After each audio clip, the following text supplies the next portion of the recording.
Okay, next, number 6, methodological or methodical. Okay, methodical refers to method, step by step. So research is conducted in methodical manner without bias. Tandaan mo na siya ha, without bias, using systematic method and procedure. So as a researcher, you must not control the result of your study. Like example, you are proposing an oregano extract against E. coli. So gapati kagid nga ang oregano makapatay sang mga bacteria sang E. coli. So because of that, gindamo mo ya ang concentration sang imo nga experimental group. Gingamay mo ya ang imo nga ang oregano dito sa imo nga other setup para makontrol mo nga nami ang result. So that is not good because in the first place, you are not deceiving your audience. You are deceiving yourself because as a researcher, you should carry out the most appropriate and the exact result. So paano pa nakaroon mag-exact ang result nato? Kaya manipulate mo na. Hindi siya good manipulation because you control the result. Okay, please take note. So later, we will be dealing with variables or basi next meeting natin ina siyang mga variables because that is very good ina siya class nga mabalaan mo. Although balaan mo na nga may independent variable, dependent variable, let's review it again so that you will be able to understand what is really the effect of variables in the study.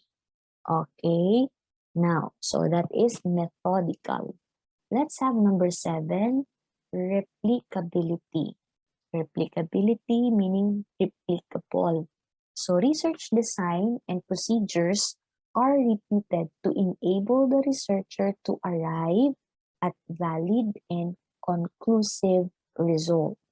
So it is repeated, meaning to say you have there certain trials. So trial 1, 2, 3, 4 or trial 1, 2, 3. Kaya there must be 3 replicates. Ang namin sina nga replicates later discuss pa na natin sa randomization. Meaning to say, set up ina class. Ang namin sina set up. Katatlo nga set up para valid ang result. So that is the minimum requirement. So magambal nga replicability, you were able to ma-repeat kasang process, especially if there are things which you failed to control. Like, number 1, gina siya nga reason is you failed to control the variables of the study. So that's the perfect time or that is really recommended for replicability or replication of the process.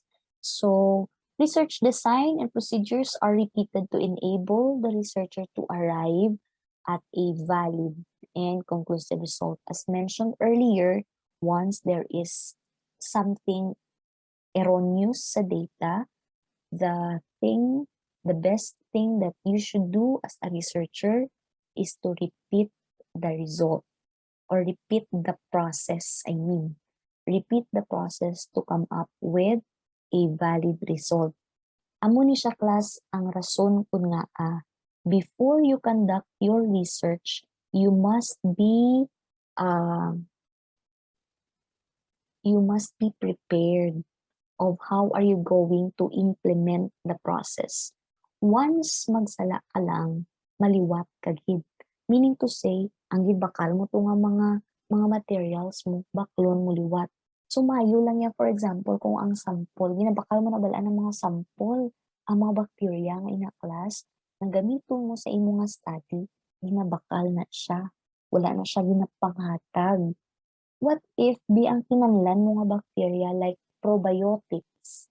Ang probiotic na siya, ang isa ka vial is 5,000.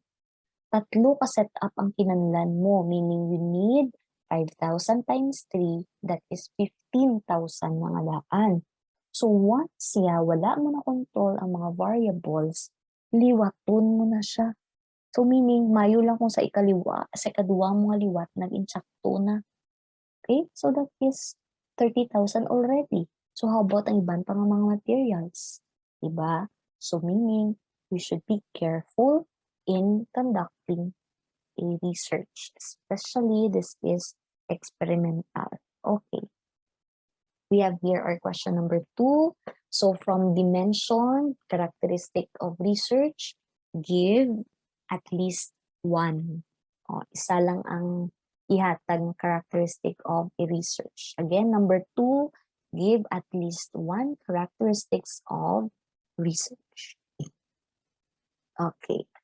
Now, let's have the qualities of a good researcher. For the qualities of a good researcher, we have here the acronym researcher. So R for research-oriented, E for efficient, S for scientific. Meaning dapat it should be something, di ba mga science? Science is a body of knowledge, meaning if one of the qualities of a researcher is scientific, so your study must be rooted to science. The foundation of your study must be scientific. So meaning to say, you can apply the science concept, and there is a certain theory in science that your study can be applied. Okay, next, E is effective, A, active, R, resourceful. Okay, some of the terms are already self-explanatory, so hindi ko na pag-expand para dasig lang kita. C is creative, H is honest, E, economical, and R, religious. I will highlight only economical, meaning to say, when you conduct your study, you should be wise.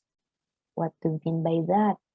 Siyempre, kung mahal gid ang study class, amo na siyang time nga ginagroup ka mo by 3 or by 2. The maximum grouping is 3 lang ha. 3 lang, only 3 or 2. And if simple ang study, you can have it individually. So economical, meaning i-consider mo gid na siya. There are some students who propose studies which are nami siya, nami ang idea, very novel, dumadaog kagid sang Nobel Prize for that. Pero take note mo man ang imong gastuhon. And number 1 is, kung ang laboratory na needed is not here in Iloilo, you need to fly to Manila. Example, kaya na mo sa UP Diliman makandak. So with that, extra gasto na siya. So you need to be ready. Okay, resourceful. So ang resourceful kag economical, okay, they go hand in hand. Meaning, if you are resourceful, you can address the economic side without compromising being creative.